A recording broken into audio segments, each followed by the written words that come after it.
Hi, Babas. I'm gonna read you a book. You wanna read the Goldilocks and Three Bears with me?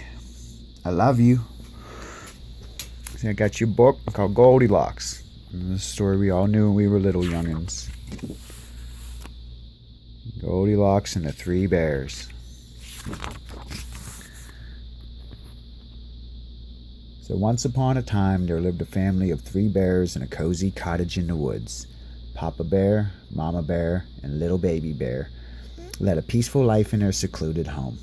One morning, Mama Bear returned home from an empty trip to the market with a basket of fresh apples. Papa Bear and Baby Bear greeted her outdoors. Everyone was eager for breakfast. Mama Bear had prepared porridge and is now ready to eat. As she served them in their porridge steamed. It was much too hot. The bears decided to take a walk while the porridge cooled. Meanwhile, a curious blonde-haired girl named Goldilocks was wandering around through the woods. She saw the bear's cottage and wondered what lay inside. She decided to take a closer look.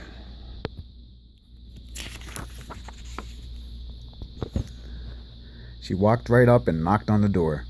When there was no answer, she went inside. There were 3 bowls of porridge on the kitchen table.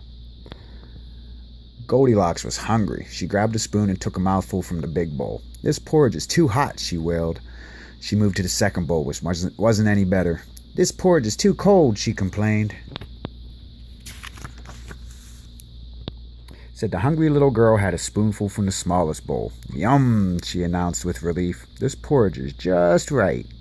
Goldilocks gobbled up the porridge until the bowl was empty. Next, Goldilocks wandered into a cozy, inviting den and saw 3 chairs. A book lay on the biggest chair. A basket of yarn and knitting needles were beside the middle-sized chair, and there were some toys on the floor next to the smallest chair of all. After wandering through the woods, Goldilocks was eager to rest her tired feet. Goldilocks climbed onto the biggest chair with great difficulty. "This chair is too high," she said. "My feet don't even touch the ground." Next, she tried sitting on the medium-sized chair. It looked like it would be a better fit and was more ladylike, but it was no good either. "Oh dear, this chair is also too big," she sighed, trying to find a comfortable spot.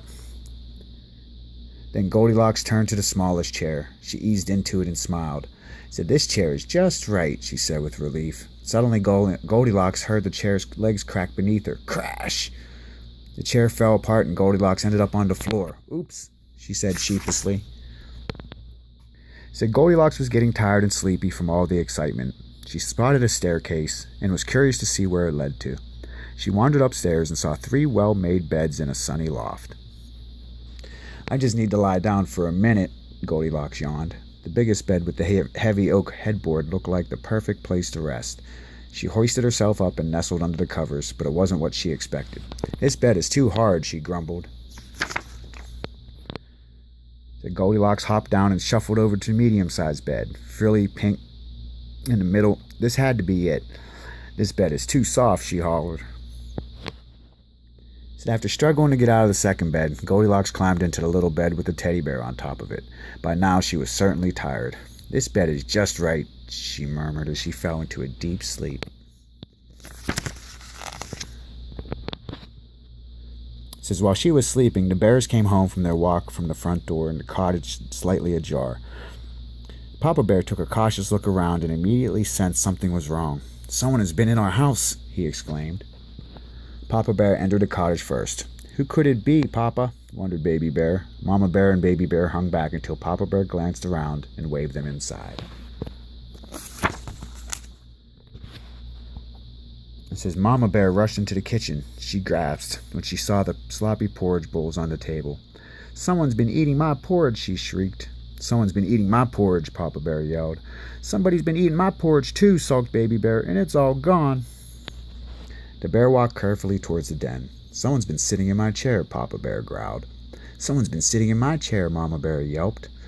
Said, "Someone's been sitting in my chair too," cried Baby Bear, picking up a chair leg, "and now it's broken." Says Papa Bear led the family quiet up the stairs. They knew something was fishy as soon as they saw that the bed sheets were wrinkled. "Somebody's been sleeping in my bed," Papa Bear roared. "Somebody's been sleeping in my bed," Mama Bear wailed. Says, "Somebody's been sleeping in my bed." too, stuttered Baby Bear, and she's still there. Papa Bear, Mama Bear, and Baby Bear all gathered around the Baby Bear's bed and peered at the waking girl. Goldilocks rolled over and opened her eyes, staring back at her with three bewildered bears. Yikes, she gasped. What a surprise. Everyone was quite startled as they all looked back at each other. Goldilocks leaped out of bed in a flash. The bears watched as she bolted down the stairs and through the door and ran all the way home. So I guess she didn't want to stay and visit, Papa Bear muttered. Says once she was a fair distance away, Goldilocks glanced back at the cottage in the woods. That was close, she huffed. From that day on, Goldilocks vowed not to let her curiosity get the better of her, and to put an end to her snooping. The boys never saw their golden-haired visitor ever again. There's a book for you, little man. I love you. I have more coming.